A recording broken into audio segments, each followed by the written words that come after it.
Hello दोस्तों। Viagra यानी sildenafil जो गोली खाते हैं, इससे एक इंपॉर्टेंट कॉम्प्लिकेशन होता है प्राइपिज्म। प्राइपिज्म यानी कि मतलब ये है कि कंटिन्यूस आपके लिंग में तनाव या इरेक्शन मेंटेन रहेगा और वो पेनफुल हो जाएगा। वो अपने आप सबसाइड जो हो जाना चाहिए वो नहीं होगा। कई घंटों तक भी अगर ये मेंटेन रहता है, 4 घंटे से ज़्यादा अगर मेंटेन रहता है, तो इसको अब नॉर्मल मानते हैं। इसको कैसे ट्रीट करेंगे, अगर ये सिल्डेनाफिल या वाइग्रा रिलेटेड है तो इस पर हम बात करेंगे।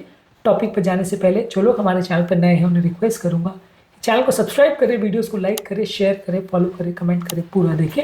टॉपिक इंपॉर्टेंट है, इसे अंत तक देखिएगा। चलिए शुरू करते हैं। ये एक इंपॉर्टेंट कॉम्प्लिकेशन है जो कि वाइग्रा यानी सिल्डेनाफिल के साथ एसोसिएटेड है। बहुत कम केसेस में होता है, लेकिन होता है तो थोड़ा डेंजरस होता है। ज़्यादातर इसके लिए आपको किसी एक्सपर्ट यूरोलॉजिस्ट या यूरोसर्जन के पास ही इसका ट्रीटमेंट करें तो अच्छा है।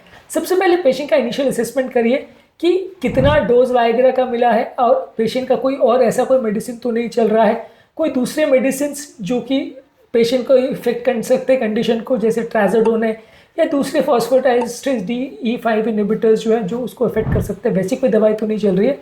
दूसरा कोई और कारण जिसकी वजह से प्राइपिज्म हो रहा है वैसा कुछ तो नहीं है। इसके अलावा आप उसको दूसरे किसी और कारण से डिफ्रेंशिएट करिए। दो तरह के प्राइपिज्म होते हैं, एक होता है इस्केमिक, एक होता है नॉन इस्केमिक।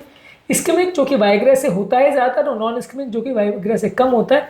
इस्केमिक में बेसिकली पेनफुल इरेक्शन होगा 4 घंटे से ज़्यादा, और ज़्यादातर ये मेडिकल इमरजेंसी होता है, इसको तुरंत ट्रीटमेंट करना पड़ता है। नॉन इस्केमिक प्राइपिज्म बेसिकली वाइग्रा से ज़्यादातर नहीं होता है, ये पेनलेस होता है, उतना रिजिडिटी नहीं होता और वाइग्रा के बगैर ये हो सकता है। ये प्राइपिज्म के कितने टाइप्स होते हैं और उसके क्या डेफिनेशन है, इसको अलग अलग वीडियोस में हमने डिस्कस किया है। आज ट्रीटमेंट पर फोकस करते हैं। इसके अलावा दूसरी और बीमारियां जैसे sickle cell disease, immunological disorders या पिनाइल ट्रॉमा, ये सारे कारणों को भी हमको इवैल्यूएट करना पड़ेगा कि इससे प्रॉब्लम तो नहीं हो रही है। अब बात करते हैं मैनेजमेंट पर। मैनेजमेंट में क्योंकि ये प्राइपिज्म जो है पेनफुल इरेक्शन होता है, पेशेंट को लोकल एनेस्थीसिया देना पड़ता है उस एरिया में। आपको लाइडोकेन का एक पिनाइल ब्लॉक देना पड़ता है या पेन किलर्स देने पड़ते हैं ताकि पेन कम हो जाए, क्योंकि ये इरेक्शन बहुत पेनफुल होता है और इस दौरान अगर आपका पेन सबसाइड नहीं किया जाए तो आपकी बॉडी और स्ट्रेस में जा सकती है, तो आपको पेन किलर्स या लोकल एनेस्थीसिया दिया जाता है। इसके अलावा इंजेक्शंस बहुत पतले जो कि 19 से 21 गेज के इंजेक्शंस होते हैं, उससे जो कैवर्नोसा सेल्स होते हैं वहाँ पे जहाँ ब्लड इकट्ठा हो जाता है उसको सिरिंज द्वारा एस्पिरेट किया जाता है, निकाल दिया जाता है कॉर्पोरा कैवर्नोसा से।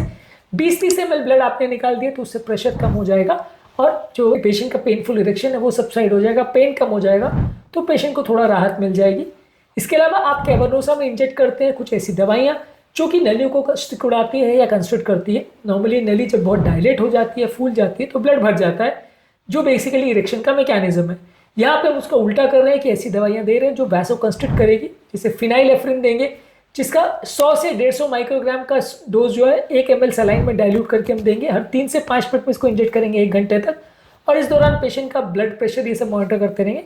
इस इंजेक्शन के इफेक्ट से नलियाँ सिकुड़ जाएंगी और ब्लड प्रेशर रिलीज हो जाएगा। हालांकि ये सारी चीज़ों को घर पर ट्राई मत करिए, इतना ईजी नहीं है, और फिनाइलेफ्रिन इंजेक्शन मिलना भी इतना ईजी नहीं है। आप दुकान में जाके फिनाइलेफ्रिन दे दो, वो आपको दे देगा, ऐसा यूजली नहीं होता। ये हॉस्पिटल्स में ज़्यादातर मिलता है, लेकिन हाँ, ये इंजेक्शन से ट्रीटमेंट हो सकता है। इसके अलावा और दूसरी इस तरह की मेडिसिन का प्रयोग कर सकते हैं, जैसे एपिनेफ्रिन है या इटेलिफ्रिन है, जो कि इसी ग्रुप की दवाएं हैं। ये दवाइयाँ भी हॉस्पिटल में मिलती है।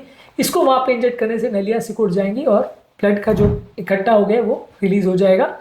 इसके अलावा आप बार बार कंटिन्यूस एस्पिरेट और इंजेक्शन कर सकते हैं। बार बार आप ब्लड एस्पिरेट करते हैं और ये इंजेक्शन बार बार देते हैं तब तक जब तक ये सिम्टम्स पूरी तरह सबसाइड नहीं हो जाते। यदि इसके बाद भी सबसाइड नहीं हो रहे और मेडिकल मैनेजमेंट फेल हो गया है तो वहाँ पे आप एक शंट लगाते हैं। एक सर्जिकल शंट होता है जो कि पैक्ड ब्लड को निकालने के लिए किया जाता है, और या तो एक प्रॉक्सिमल शंट लगाया जाता है कि जो ब्लड वहाँ पे जमा हो गया उसको रिलीज़ करने के लिए। ये बड़ी बड़ी सर्जरीज है, ये यूजली ऐसे नहीं की जाती। जब अगर सारी मेडिसिन फेल हो जाती है तो ही इसको किया जाता है, और ये थोड़ी कॉम्प्लिकेटेड होती है, इसमें लॉन्ग टर्म इश्यूज़ भी आ सकते हैं और सर्जरी के दौरान भी प्रॉब्लम्स आने का थोड़ा रिस्क रहता है। फाइनली बेसिकली अगर नॉन इस्केमिक प्राइपिज्म है, यानी कि जो वाइग्रा से नहीं होने वाला प्राइपिज्म है, वहाँ पे ज़्यादातर हम ऑब्जर्वेशन करते हैं क्योंकि ज़्यादातर ये अपने आप ही ठीक हो जाता है। इसके अलावा डॉक्टर अल्ट्रासाउंड करके देखते हैं कि क्या प्रॉब्लम है, क्यों प्रॉब्लम है और कितना ब्लड जमा हो गया है। और बाद में अगर कोई जगह से कोई ब्लड जमा हो गया है, कोई नली बहुत ज़्यादा फूल गई है या वहाँ पे एक्स्ट्रा ब्लड सप्लाई हो रहा है, तो वो एरिया में कॉइल एम्बुलाइजेशन कर सकते हैं, या जो आर्टरी में प्रॉब्लम आ रही है उसको हम कॉइल डाल के बंद कर सकते हैं। ऐसी कोई ट्रीटमेंट्स कर सकते हैं अगर ज़रूरत पड़े तो, पर ज़्यादातर ये नॉन इस्केमिक प्राइपिज्म अपने आप ही ठीक हो जाता है। इसको प्रिवेंट कैसे किया जाए? सबसे पहले तो ज़रूरी है कि ये वाइग्रा का ओवरडोज नहीं लिया जाए। ज़रूरत से ज़्यादा इसका डोज नहीं लिया जाए, नहीं तो नुकसान हो सकता है। इसके अलावा अगर पेशेंट को बहुत ज़्यादा ऐसा कोई प्रॉब्लम है तो ससेप्टेबल इंडिविजुअल सूडोएफेड्रिन, जो कि एक सिंपैथोमाइमेटिक दवा है जो कि वाइग्रा के एक्शन को अपोज कर सकती है, इसका आप प्रयोग कर सकते हैं। और अगर पेशेंट को कोई ऐसी बीमारी है जिससे ऐसा प्रॉब्लम आ सकता है, खासकर सिकल सेल एनीमिया, तो इसका वो विशेष ध्यान दें। ज़्यादातर ये प्राइपिज्म अपने आप ठीक हो जाता है, और अगर इमरजेंसी सिचुएशन है तो उसको इमरजेंसी मैनेजमेंट की ज़रूरत पड़ती है, क्योंकि नहीं तो ये परमानेंट सेक्सुअल डिस्फंक्शन या इरेक्टाइल डिस्फंक्शन या पेनिस को डैमेज कर सकता है। तो अगर ये क्रिटिकल प्रॉब्लम है तो तुरंत उसको इमरजेंसी ट्रीटमेंट की आवश्यकता लगती है। ज़्यादातर केस में ये फिनाइलेफ्रिन को फर्स्ट लाइन थेरेपी की तरह यूज़ किया जाता है। सबसे ज़्यादा इफेक्टिव थेरेपी, इसको देने से नली अपने आप सिकुड़ जाती है और ब्लड फ्लो कम हो जाता है, और जिसकी वजह से प्रॉब्लम सॉर्ट आउट हो जाती है।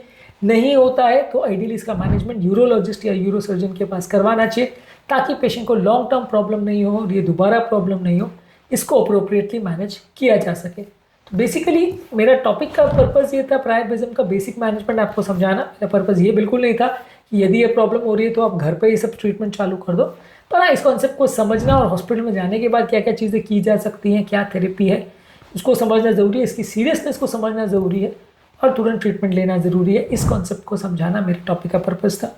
उम्मीद करूँगा कि आज के टॉपिक में कुछ नई बातें जानने को मिली हो। जो लोग हमारे चैनल पर नए हैं उन्हें रिक्वेस्ट करूँगा कि चैनल को सब्सक्राइब करें, वीडियोज़ को लाइक करें, शेयर करें, फॉलो करें, कमेंट करें, पूरा